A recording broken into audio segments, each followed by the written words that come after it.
एक बार एक व्यक्ति गौतम बुद्ध के पास जाता है और कहता है, बुद्ध, मैंने अक्सर लोगों को कहते हुए सुना है कि जैसा हम सोचते हैं वैसे ही हम बन जाते हैं।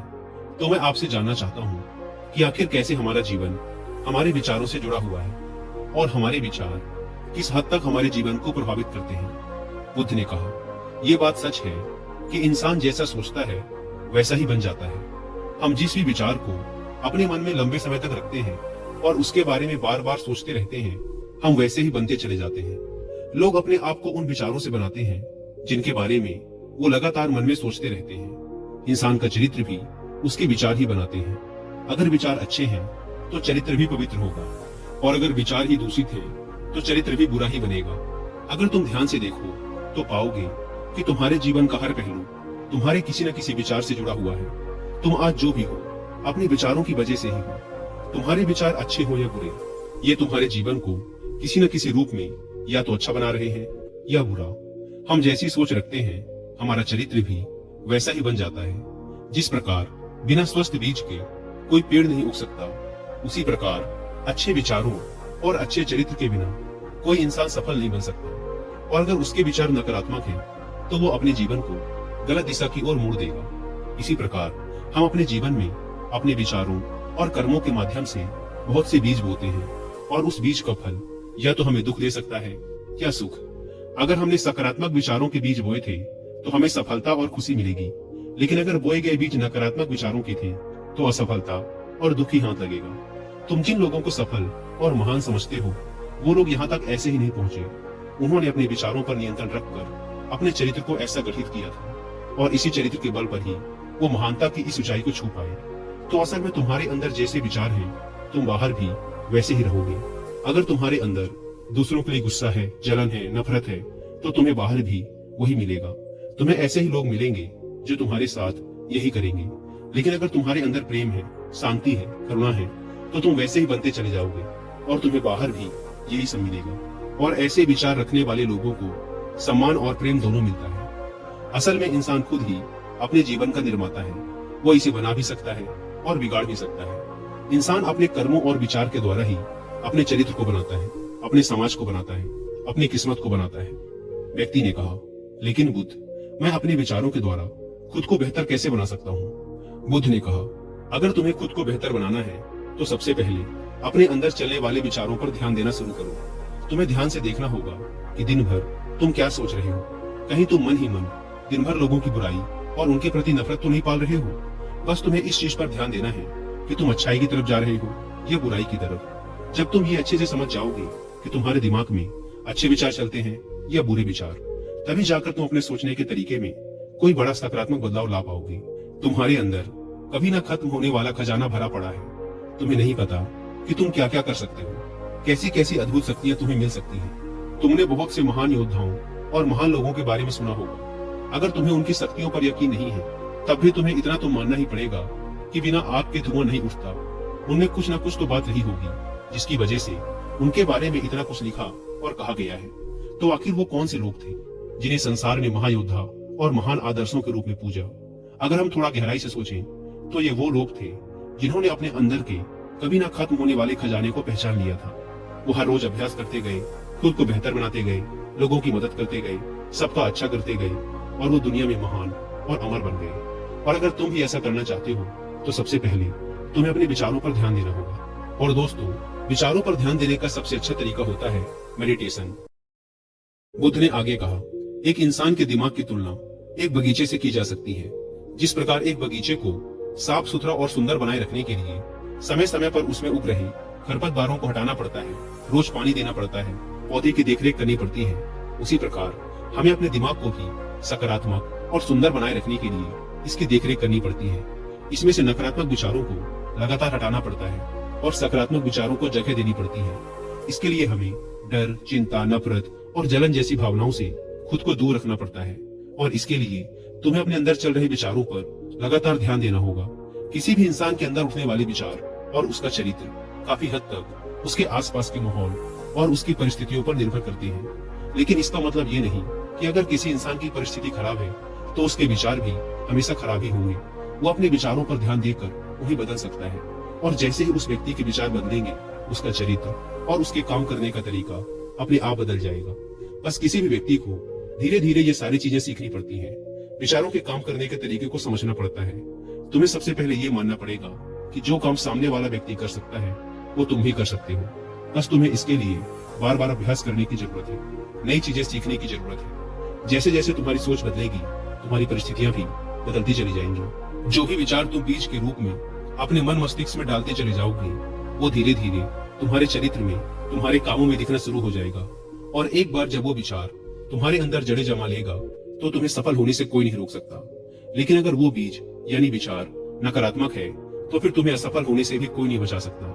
इसीलिए अपने विचारों के प्रति बहुत ज्यादा जागरूक होने की जरूरत है कि तुम कैसे विचार अपने अंदर डाल रहे हो। एक बात हमेशा याद रखना, हमें वो नहीं मिलता जो हम चाहते हैं, बल्कि हमें वो मिलता है जो हम हैं, और हम अपने विचार हैं। इसीलिए इच्छा करना और उस इच्छा के बारे में लगातार अच्छा सोचते रहना व उसे पूरा करने का प्रयास करना दो बिल्कुल अलग अलग चीजें हैं। क्योंकि इच्छा तो हर व्यक्ति करता है, लेकिन उस इच्छा के बारे में लगातार सकारात्मक सोचना और उसे पाने के लिए कड़ी मेहनत करना, ये बहुत ही कम लोग कर पाते हैं। इसीलिए अगर तुम्हें अपनी परिस्थितियां बदलनी है तो तुम्हें पहले खुद को बदलना होगा। क्योंकि ज्यादातर लोग अपनी परिस्थितियां तो बदलना चाहते हैं, लेकिन वो अपनी सोच और काम करने के तरीके को नहीं बदलना चाहते।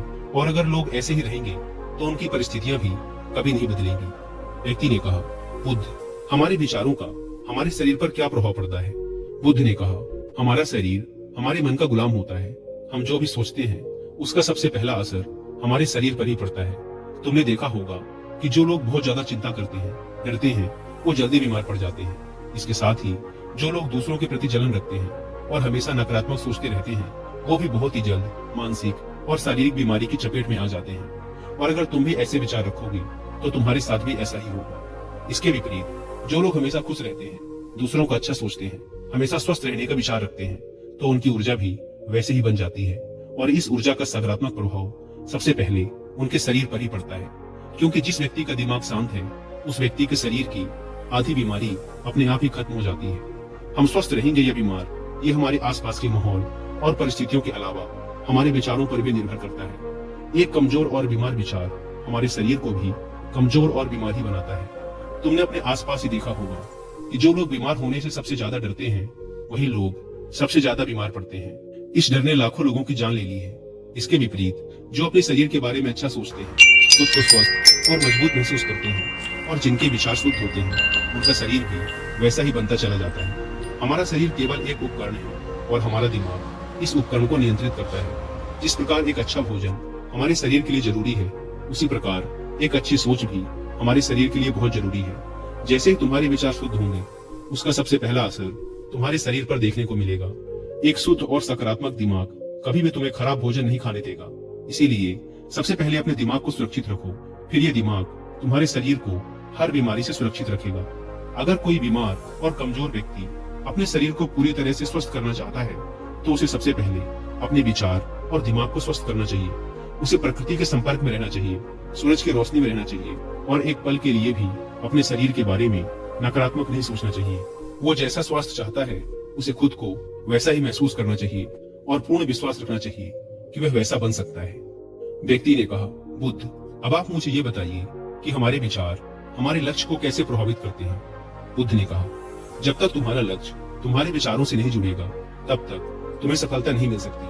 कहने का अर्थ ये है कि सोचने को तो तुम हर रोज एक नई चीज सोच सकते हो कि आज मुझे ये बनना है, कल मुझे ये बनना है, या बाद में कुछ और बनना है। लेकिन जब तक तुम अपना एक लक्ष्य निर्धारित नहीं करोगे, तब तक तुम कोई बड़ा काम नहीं कर सकते। क्योंकि नियम ये है कि जिस भी काम को हम बार बार करते हैं, उसी काम में हम कुछ अद्भुत सफलता हासिल कर सकते हैं। और अगर तुम हर दिन अपना लक्ष्य बदलते रहोगे, तो तुम कहीं भी नहीं पहुंचने वाले। इसीलिए तुम्हारी जिंदगी का एक निश्चित लक्ष्य होना चाहिए, और तुम्हें पूरी मेहनत और लगन के साथ उस लक्ष्य को पूरा करने का प्रयास भी करना चाहिए। और इसके लिए तुम्हें अपने सारे विचारों को अपने लक्ष्य के प्रति एकाग्रचित करना होगा, वरना तुम्हारे विचार बिखर जाएंगे। और हो सकता है कि जब तुम एक बार सफल हो जाओ या शुरुआत में तुम्हें कोई सफलता ना मिले, तो तुम्हारा मन दूसरों को देखकर सोचने लगे कि ये काम आसान है। जब ये इस काम में सफल हो सकता है, तो मैं भी सफल होकर अच्छा धन और नाम कमा सकता हूँ। और हो सकता है कि इस काम में भी सफल होकर तुम दूसरी तरफ भाग जाओ, और ऐसा करते करते तुम बहुत से काम कर लो, लेकिन शायद तुम एक भी चीज में सफल नहीं हो पाओ। इसीलिए सबसे पहले तुम्हें कोई एक चीज तो निश्चित करनी ही पड़ेगी, तभी जाकर तुम्हारे विचार एक काम की तरफ केंद्रित हो पाएंगे। अब तुम्हारा वो लक्ष्य कुछ भी हो सकता है, चाहे मानसिक शांति प्राप्त करना हो या अमीर बनना, लेकिन याद रखो, लक्ष्य वो चीज है जो तुम्हारे विचारों को एक दिशा में केंद्रित रख सकता है। अगर तुम अपने लक्ष्य को हासिल करने में बार बार असफल हो रहे हो, तो इसका मतलब ये नहीं कि तुम उसे हासिल नहीं कर सकते, बल्कि इसका मतलब ये है कि तुम्हारा अपने लक्ष्य को हासिल करने का तरीका गलत है। तो तुम्हें अपने लक्ष्य को नहीं, बल्कि अपनी सोच और अपने काम करने के तरीके को बदलना है। अगर तुम ऐसा करते हो तो तुम धीरे धीरे सीख कर अपने लक्ष्य तक पहुंच जाओगे। कभी भी असफलता से डरना मत। अगर तुम्हें कुछ बड़ा हासिल करना है तो तुम्हें अंदर से बहुत मजबूत बनना पड़ेगा, क्योंकि चाहे तुम कुछ भी करो, लोग अक्सर तुम्हें अपनी बातों से कमजोर और हताश करने की कोशिश करेंगे। तो अगर तुम डर गए, फिर तुम अपने किसी भी लक्ष्य में सफलता हासिल नहीं कर पाओगे, क्योंकि डर तुम्हारी हर आशा, हर उम्मीद को खत्म कर देता है और तुम्हारे हर विचार सिर्फ तुम्हारे डर तक ही सिमट कर रह जाएंगे। और डर डर कर तुम अंततः खुद को शारीरिक और मानसिक रूप से बीमार कर लोगे। फिर जाकर तुम्हें समझ आएगा कि तुम अपने इस छोटे डर के एहसास में कितनी बड़ी गलती कर चुके हो, और फिर तुम्हारे लिए उस हालात से खुद को बाहर निकाल पाना बहुत ही मुश्किल होगा। इसीलिए सबसे पहले एक लक्ष्य बनाओ, ताकि तुम्हारे विचार उसकी तरफ एकाग्र हो सके। उसके बाद बार बार असफल होने पर भी डरो मत, क्योंकि ये लक्ष्य की प्राप्ति का एक हिस्सा ही है। और पूर्ण भरोसा रखो कि तुम सफल जरूर होगे और एक दिन तुम हो भी जाओगे। व्यक्ति ने कहा, बुद्ध, विचार और मन की शांति का क्या संबंध है? बुद्ध ने कहा, मन की शांति वह खजाना है जिसे दुनिया के 1% लोग भी हासिल नहीं कर पाते, और जिसने ये खजाना हासिल कर लिया वो इस दुनिया का सबसे खुश नसीब इंसान है। वो लोगों की भीड़ में सबसे अलग नजर आता है। ये कहने में जितना आसान लगता है, असल में ये उतना आसान है नहीं। मन की शांति को केवल लंबे समय तक आत्मनियंत्रण के द्वारा ही पाया जा सकता है। जब कोई व्यक्ति खुद को और दुनिया को समझ लेता है, मोह और प्रेम के बीच के अंतर को समझ जाता है, उसके अंदर से नफरत, डर और जलन जैसी भावनाएं खत्म हो जाती हैं, तब जाकर एक व्यक्ति सच्ची मन की शांति को पा सकता है। और यही हर इंसान का अंतिम लक्ष्य भी है। एक अंदर से शांत व्यक्ति बुरी से बुरी परिस्थिति में भी खुद को नियंत्रित रख सकता है। जितनी मानसिक शक्ति एक शांत इंसान के पास होती है, उतनी और किसी के पास नहीं होती। शांत इंसान का मतलब एक ऐसे व्यक्ति से है जिसका मन पूरी तरह से शांत हो चुका है, क्योंकि जैसे ही तुम्हारा मन शांत हो जाएगा, तुम्हारे सभी विचार शांत हो जाएंगे, और तब तुम महसूस कर पाओगे कि असल में तुम्हारा दिमाग कितना शक्तिशाली है। जैसे ही तुम्हें मन की शांति मिलेगी, तुम्हें यह अनुभव होगा कि तुम्हारी मानसिक शक्ति इतनी बढ़ चुकी है कि अब तुम्हारे लिए हर काम आसान हो चुका है। तुम जहाँ भी होगे, जैसी भी परिस्थिति में होगे, खुद को स्वीकार करने लगोगे, हमेशा खुश रहने लगोगे। और अगर तुम्हें इस स्थिति को पाना है, तो इसकी शुरुआत भी तुम्हें अपने विचारों से ही करनी पड़ेगी। अपने विचारों को नियंत्रित करना, और अपने विचारों पर यह नियंत्रण तुम हासिल कर सकते हो सिर्फ और सिर्फ ध्यान के माध्यम से। इतना कहने के बाद बुद्ध मौन होकर ध्यानस्थ हो गए, और वह व्यक्ति भी उनको प्रणाम कर वहां से चला